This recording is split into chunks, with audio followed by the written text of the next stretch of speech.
On November 24, 1971, a man in a business suit handed a note to a flight attendant, opened a briefcase, and changed American crime forever. The flight was Northwest Orient Airlines Flight 305, Seattle to Reno. The man called himself Dan Cooper, though the media would later rename him D.B. Cooper, and that name stuck. What we know from the record, he boarded during the afternoon, took a seat in row 18, ordered bourbon and soda, and waited. The cabin was ordinary. The crew had no reason to watch him. That changed at 2:05 p.m. He handed the note to flight attendant Florence Schaffner. The record says it read, "I have a bomb." He opened his briefcase.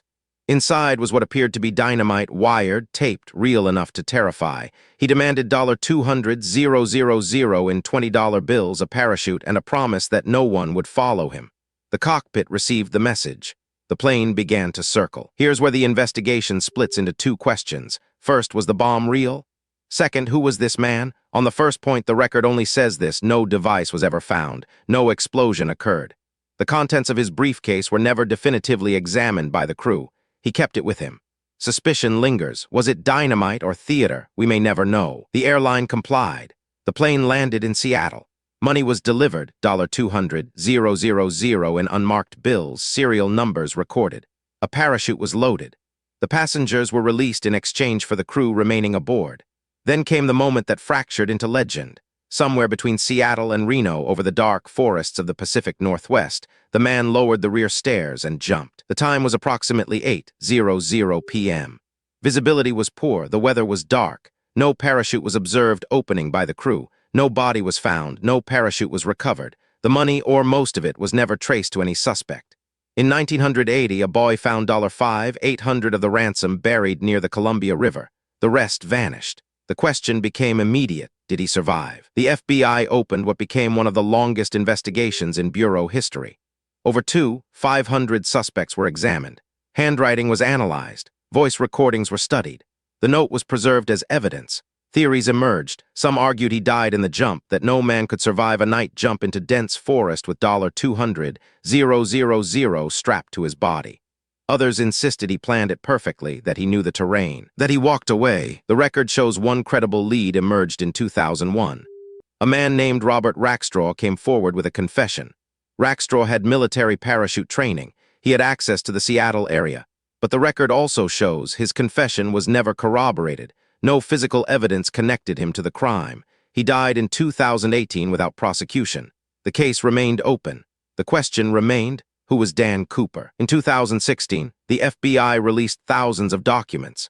The files revealed what investigators had known all along, that Dan Cooper was likely a composite identity, that no fingerprints matched any database, that his accent and manner suggested he was educated, calm, deliberate.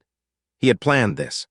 The record shows he studied the 727 specifications, knew its flap system, knew he could lower the stairs mid-flight. This was not improvisation, but here's what the record cannot tell us: whether he survived that jump. Experts remain divided. Some point to the darkness, the terrain, the weight of the money as insurmountable obstacles. Others argue that a trained jumper with preparation could have survived. The only certainty is this: no body was ever identified as his. No arrest was ever made. No confession was ever proven. The case was officially suspended in 2016.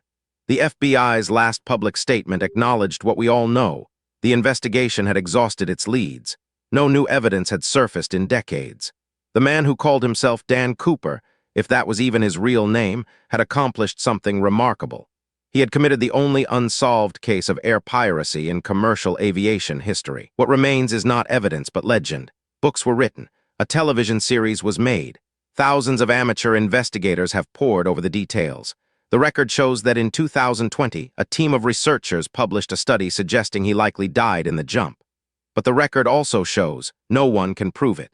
The mystery endures because the evidence ends in darkness on a forest floor 50 years ago. So here is what we can say with certainty. A man boarded a plane. He made a demand. He took the money. He jumped into the night, and he was never caught. Whether he lived or died, whether his name was Cooper or something else, whether he planned to survive or simply to escape, those answers remain locked in the darkness where he disappeared.